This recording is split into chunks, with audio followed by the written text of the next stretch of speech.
Sitting seat നിലനിർത്താനാണ് CPIM Denson വർഗീസിനെ കളത്തിലിറക്കിയത്. 10 വർഷം മുൻപ് കൈവിട്ടുപോയ വാർഡ് പിടിച്ചെടുക്കാൻ കേരള കോൺഗ്രസ് ജോസഫ് വിഭാഗത്തിൽ നിന്ന് സഹോദരൻ ഡെന്നി വർഗീസിനെ UDF കളത്തിലിറക്കി.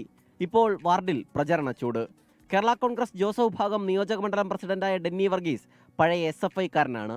സഹോദരന്മാർ തമ്മിലല്ല, രണ്ട് മുന്നണികൾ തമ്മിലാണ് മത്സരമെന്ന് ഡെന്നി വർഗീസ്. 10 വർഷക്കാലമായി ഇവിടെ ഇടതുപക്ഷ ജനാധിപത്യ മുന്നണിയുടെ പ്രതിനിധിയാണ് ഈ വാർഡിനെ പ്രതികരിക്കുന്നത്. അപ്പോൾ വികസന കാര്യങ്ങളെ സംബന്ധിച്ചും ഇവിടുത്തെ പൊതുവായ രാഷ്ട്രീയ സാഹചര്യം, നമ്മുടെ നാട്ടിലുള്ള ഇടതുപക്ഷ വിരുദ്ധ വികാരം അലയടിക്കുന്നു. അതെല്ലാം തന്നെ ഈ മത്സരത്തെ രംഗത്ത് നമുക്ക് പ്രതിഫലിക്കുന്നുണ്ട്. സഹോദരമായിട്ടുള്ള മത്സരം കാണുന്നില്ല. ഐക്യജനാധിപത്യ മുന്നണിയും ഇടതുപക്ഷ ജനാധിപത്യ മുന്നണിയും തമ്മിലുള്ള പോരാട്ടമായിട്ടാണ് ഇതിനെ ഞാൻ കാണുന്നത്. ജ്യേഷ്ഠനായ ഡെന്നി വർഗീസിന് വേണ്ടി സഹോദരി ഡെൻസി വർഗീസ് സജീവമായി രംഗത്തുണ്ട്. രണ്ട് സഹോദരങ്ങൾ എനിക്ക് ഒരുപോലെ ഉള്ളൂ. പക്ഷേങ്കിൽ ഞാൻ ഈ വാർഡിൻ്റെ പുരോഗതിക്കും അതിൻ്റെ കാര്യങ്ങൾക്ക് വേണ്ടി ശക്തമായി പ്രവർത്തിക്കാനും അത് ചെയ്യുവാനുമുള്ള കഴിവ് എൻ്റെ മൂത്ത സഹോദരനാണെന്ന് ഞാൻ ആഗ്രഹിക്കുന്നു. അതുപോലെ അവനോട് സംബന്ധിക്കുന്നത്. CPIM ലോക്കൽ കമ്മിറ്റി അംഗവും പത്തനാപുരം സർവീസ് സഹകരണ ബാങ്ക് ജീവനക്കാരനുമാണ് ഡെൻസൺ വർഗീസ്. ഡെൻസണിനൊപ്പമാണ് മാതാവിന്റെ താമസം. അമ്മയുടെ വോട്ട് മനസാക്ഷിക്ക് വിടുന്ന ഡെൻസണിന് സഹോദരി ജ്യേഷ്ഠന് പിന്തുണ നൽകുന്നതിലും പറയാനുണ്ട്.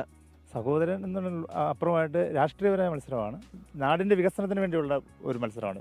സഹോദരി ഇറങ്ങിയതിനകത്ത് വേറെ അതിശയമൊന്നുമില്ല. കോൺഗ്രസ് അനുഭാവിയായി പ്രവർത്തിക്കുന്നവരാണ് പണ്ട് മുതലേ. അമ്മയ്ക്ക് 2 മക്കളും തുല്യരാണല്ലോ. അമ്മയുടെ ഇഷ്ടത്തിന് വിട്ടിരിക്കുന്നു. അമ്മയ്ക്ക് ഇഷ്ടമുള്ള ആർക്ക് വേണമെങ്കിലും കൊടുക്കാം. അത് നമുക്കൊരു പ്രശ്നമല്ല.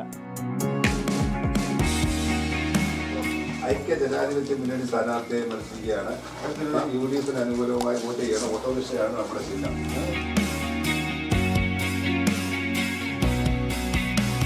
LDF സ്ഥാനാർത്ഥികൾക്കെല്ലാം വോട്ട് കൊടുക്കത്തില്ലയോ? ഉറപ്പല്ലയോ?